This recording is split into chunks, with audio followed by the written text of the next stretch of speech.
Why are you so late? I was getting here as fast as I can, at the speed of light. I see, man. But to me, you didn't even seem in a rush. Not my fault. It's all Einstein with his stupid postulates again. The right timing is very important in complicated systems moving at high speed, such as GPS, for example. Special relativity helps us to account for phenomena that can occur in such systems and lead to mistakes. We start off by defining Einstein's postulates. Laws of physics are the same in all inertial frames. Inertial frames are non-accelerating frames of reference. Speed of light is the same for all observers. An object is said to be in a relativistic condition when it is moving at a speed close to the speed of light. We're used to time being an absolute constant. However, for relativistic particles, time is just another variable. In special relativity, the universe belongs within a four-dimensional space, which is called the space-time continuum. It consists of 3 dimensions of space and 1 dimension of time. Therefore, instead of position vector x, y, z, we have a 4-vector x, y, z, t. In Newtonian physics, if we want to go from one inertial frame to another, we simply have to shift the coordinates of x, y, z without accounting for time as it is constant. But how do we go about switching between different inertial frames where time is not constant? But before we proceed, we need to define 2 terms. An event is something that happens at a point in space at an instant of time. An observer is an entity that can take measurements. In each reference frame, an observer can use a local coordinate system to measure lengths and a clock to measure time intervals. In order to describe the same event in different relativistic frames, we use Lorentz transformation.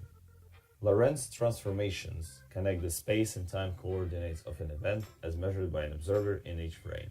For 2 inertial frames moving along the x-axis at a constant velocity v relative to each other, the following matrix is applied to go from one relativistic frame to another. You might have noticed that there is a speed of light c in this transformation. That's where the Einstein's postulates come in handy. Using the fact that c is constant in all inertial frames, we can use it to compare these frames. The means of comparison is called the Lorentz factor. These relativistic effects can lead to some really interesting phenomena. When you're coming back from your trip to Ibiza and your plane is landing on the runway at 215 kilometers per hour, you may notice that the runway is 0.37 trillionth of a meter shorter than it appears to your stationary friend who is waiting for you on the runway. You may also notice that he experiences time slower than you. Each second on his brand new Rolex will be 2 times 10 to the minus 14th of a second longer than each of the seconds on your old Casio. Interestingly enough, your friend on the runway feels that he is the same length as always, but instead you are 0.37 trillionth of a meter shorter to him, and your time is slower than his. We obtain those results by applying Lorentz transformation to different situations. Let's take a stick with 2 ends, xa and xb. Length contraction happens when we measure the coordinates of xa and xb in 2 relativistic frames, s, which is moving, and s', which is at rest. The measurement events are simultaneous in s, but not simultaneous in s'. To determine the length, we need the measurement events to be simultaneous. We rewrite the Lorentz transformation and obtain the following formula. This is length contraction formula. The same principle of simultaneity of the events in different reference frames is applied to time, and the following formula is obtained. This is time dilation formula. Another interesting phenomenon arises when objects with mass approach velocities close to the speed of light. The energy equation for special relativity looks like this.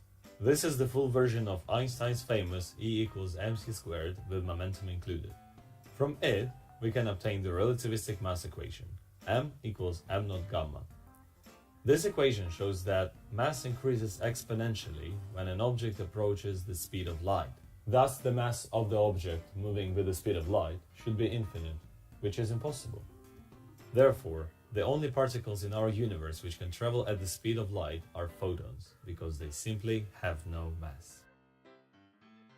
The discovery of special relativity has changed our perception of time and space dramatically. We realize that the way we refer to the universe changes depending on the reference frame. The faster it moves, the slower the events are. For example, this applies to GPS satellites moving at 14,000 kilometers per hour. They carry a very precise atomic clock on board, which would tick slower by 7 microseconds every day compared to Earth's time. This would lead to a 2-kilometer uncertainty increase in GPS triangulation every day. Accounting for time dilation helps us avoid this error. So next time your plane approaches an airport in bad weather and you just happen to wonder, what good is special relativity?